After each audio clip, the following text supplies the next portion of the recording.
Chapter 34 French Indochina.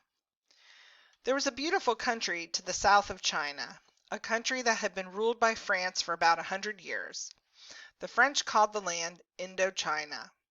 The people who lived there called it Vietnam and Laos and Cambodia. Does that sound unusual for a Western nation to rule an Asian nation? It wasn't unusual at all in the days before World War II. Britain ruled India, the Netherlands ruled Indonesia, the United States ruled the Philippine Islands. That kind of foreign rule is called colonialism or imperialism. Most people knew that colonialism wasn't fair.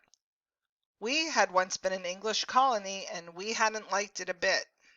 Franklin Delano Roosevelt said that nations should determine their own form of government. As soon as World War II ended, we granted independence to the Philippines, but some Asian countries had to fight to become free. India's leaders fought with hunger strikes and nonviolent protests. In Vietnam, they fought with weapons. Vietnam had a leader named Ho Chi Minh.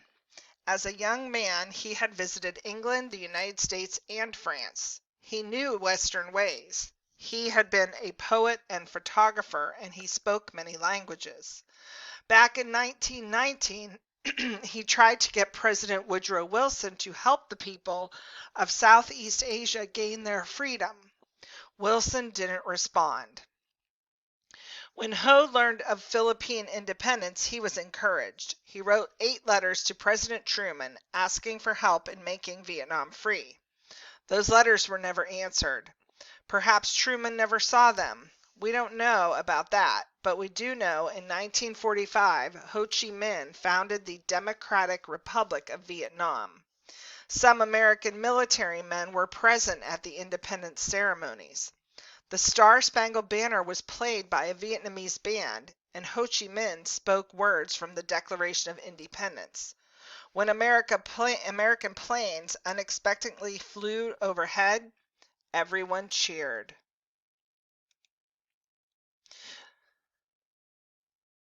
But the French didn't want Vietnam to be independent. France had lost the country when Japanese soldiers invaded during World War II.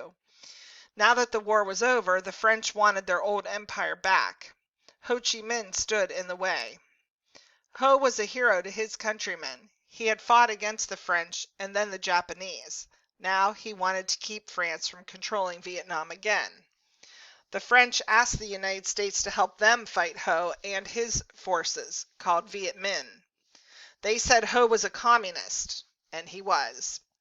He had gone to Russia and studied communism there. He believed in freedom for his country, which didn't necessarily mean freedom for the individuals inside the country. Ho was an independent kind of communist. His goal was to free Vietnam from all outsiders. He needed help. When the Chinese communists began sending supplies to Ho, he was happy to have their aid.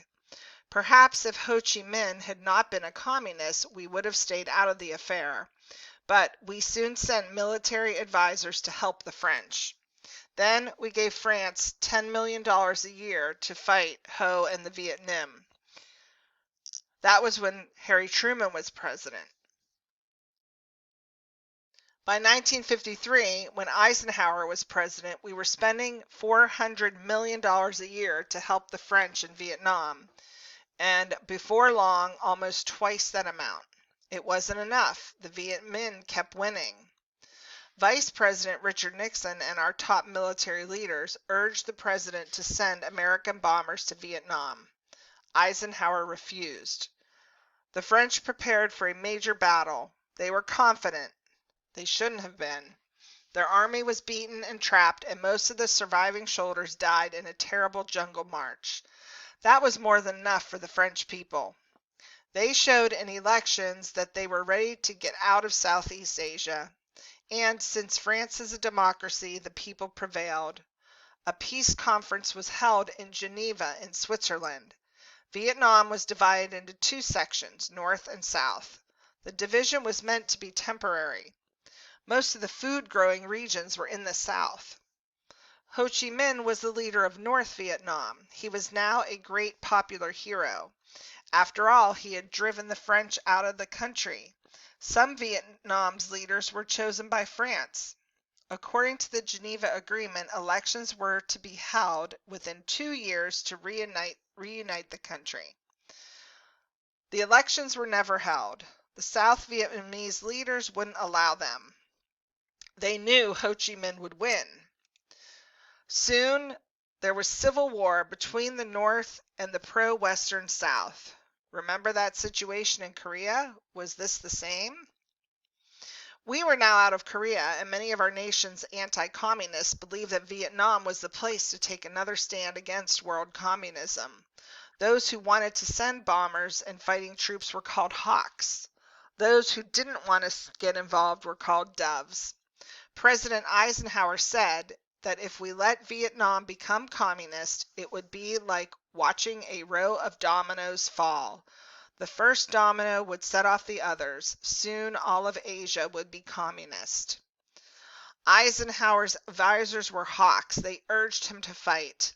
But none of them really understood Southeast Asia. Hardly anyone in America did. We had fired our China experts who might have helped. Eisenhower was wary. I'm convinced that no military victory is possible there, he said. Remember that statement. You will read more about Vietnam.